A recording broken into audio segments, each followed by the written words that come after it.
Bienvenue dans le programme Sens du Coran. Aujourd'hui, nous allons explorer l'explication de la sourate Al-Fatiha du verset 1 au verset 7. Rejoignez-nous pour méditer sur les paroles d'Allah. Bismillahirrahmanirrahim. Après avoir exploré les profondeurs du Coran, nous entamons aujourd'hui notre voyage avec la première sourate, Al-Fatiha, qui ouvre le livre sacré et est récitée dans chaque prière. Cette sourate débute par la formule au nom d'Allah, le tout miséricordieux, le très miséricordieux. Elle signifie que nous commençons la lecture en cherchant l'aide d'Allah, le seul vrai Dieu, dont la miséricorde englobe toute la création, et qui est particulièrement miséricordieux envers les croyants. Ces noms sublimes affirment l'attribut de la miséricorde divine, comme il sied à sa majesté. Alhamdulillahi Rabbil Alamin. Louange à Allah, le Seigneur des mondes. Cette expression est une reconnaissance de toutes les perfections divines et de ses innombrables bienfaits, qu'ils soient apparents ou cachés, religieux ou mondains. Elle invite les croyants à le louer, car lui seul en est digne. Il est le créateur de toutes choses, celui qui gère leurs affaires et qui nourrit toutes ses créatures par ses grâces, et ses élus par la foi et les bonnes actions. Ar-Rahmanir-Rahim.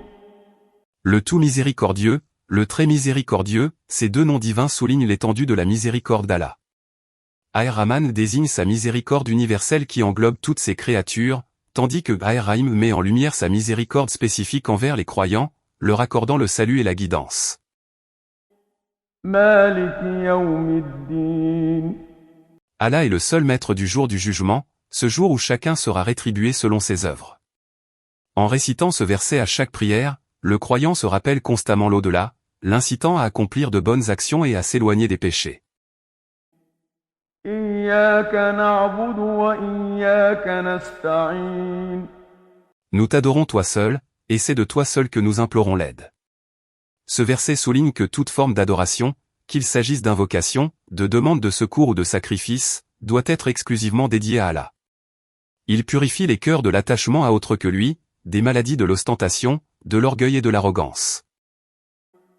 Ihdina as-siratal mustaqim. Guide-nous vers le chemin droit, la voie de l'islam, celle qui mène à ton agrément et à ton paradis. C'est le chemin clair que ton dernier prophète, Muhammad, paix et salut sur lui, nous a montré. Il n'y a de bonheur pour le serviteur qu'en suivant cette voie avec constance.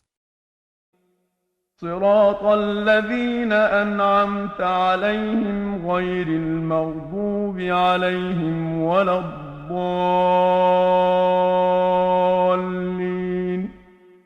Nous implorons Allah de nous guider sur le chemin de ceux qu'il a comblés de ses bienfaits, comme les prophètes, les véridiques, les martyrs et les pieux. Nous cherchons refuge auprès de lui pour ne pas suivre la voie de ceux qui ont encouru sa colère, ceux qui connaissent la vérité mais ne la suivent pas, ni celle des égarés, qui se sont perdus loin du droit chemin.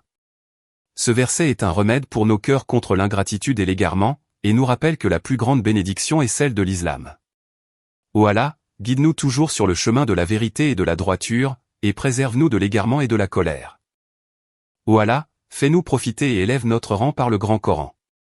Et envoie la paix, les bénédictions et l'honneur sur notre maître et prophète Muhammad, ainsi que sur sa famille et ses compagnons. S'il vous plaît, abonnez-vous à la chaîne, aimez et partagez vos réflexions dans les commentaires. Restez à l'écoute pour notre prochain épisode. Que la paix et les bénédictions soient sur vous.